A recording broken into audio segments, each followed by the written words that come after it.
It's Brian Preston, the Money Guy. All right, Reddy from YouTube. He says, I'm getting a large raise, so congrats on that. I'm only 37 and already saved 25%. And congrats on that. That's awesome.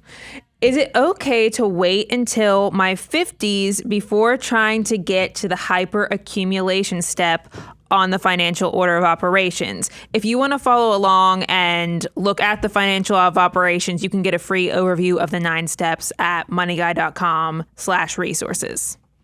Well, I want to make sure, and by the way, what's the name? Because you were so excited. Ratty. Ratty. I heard Reddy too. Well, I didn't know if this was Roddy Piper or somebody like that when I so I got excited because I heard an R. So, but Ratty, here's the thing: you're already 25% savings. And I'm assuming that's against the new pay rate. You're going to make sure it's updated to include the new pay raise too. That's already hyper saving. I mean, congratulations, you are moving to step 7 of hyper accumulation. Hyper accumulation, because I do have people ask me, say, hey, I don't know what Ratty's income is, but I do have people who will graduate from step 6, meaning the max out retirement accounts, without reaching like $20,500 in the 401k, because what happens is they reach 25% of their gross income. Our household income is being saved and invested. Yes, you can graduate from step 6 to 7 without maxing out the 401k. And that happens a lot of times when people make under $80,000 a year. Now, once you make over $100,000, you can quickly do the math and figure out, I'm probably maxing out both the Roth, or I'm maxing out the 401ks, and it's going to take a little bit extra to get to step 7. But somebody like Ratty, who sounds like they're already doing 25%, you're in hyperaccumulation. Remember, go to moneyguy.com/resources to download the free deliverable, the 9 steps of the financial order operations, or you can do a deep dive at learn.moneyguy.com. But what step 7 hyperaccumulation is really focusing on is like the 3 bucket strategy, because it's one of those things to where it's not uncommon when you're younger, you're 37, where you're going to look at your assets and you go, man, this is all in either tax free or it's in tax deferred with my employer match or my savings. I just don't have a lot of money in that after-tax brokerage account.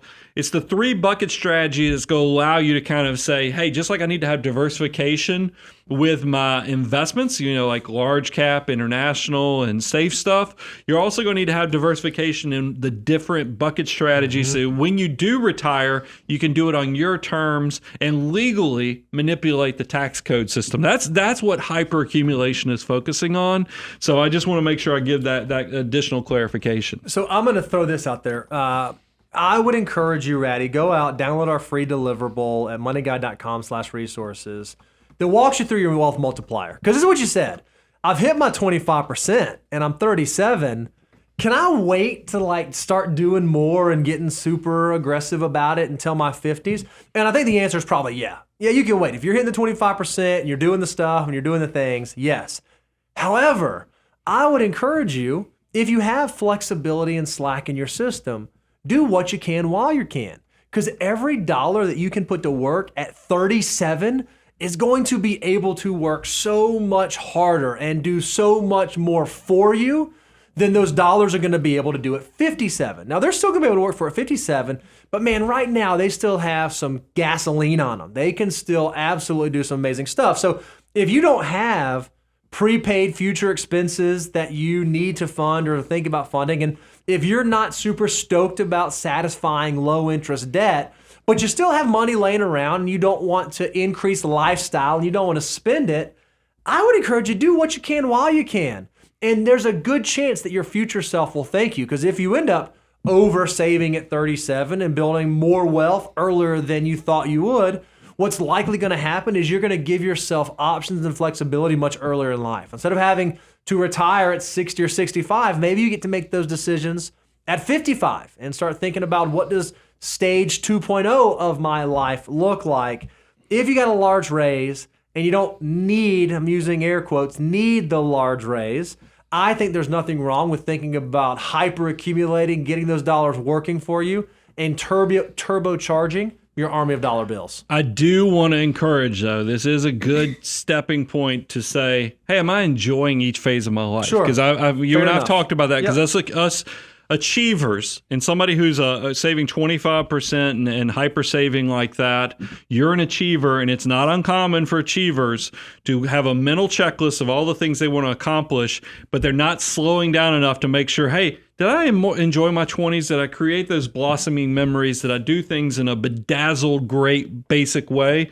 And that's the stuff that I always tell people to step back, because there's a big difference between financial mutant status and miser status. If I find out that you have gotten here by, eating ramen every night or 4 boxes of cereal instead of eating nutritious food, and you're not, going out and dating and doing other things in life that create memories and traveling, that's going to make me sad, because I think you will reach an age where you want to look back. You want to be, because I'm telling you, there's a lot of happiness if you are a financial mutant and you're saving early and letting those dollars. But there's also something about creating memories in a way of doing that in a bedazzled, basic way, as I like to talk about. Because, my experience shares, I went to Italy internationally with my wife before we had money, and we did it so cheap and so poor that we were dragging our own luggage down cobblestone drives, areas, and we were getting ripped off in every city because we didn't know what we were doing. We didn't have all the guided tours and so forth.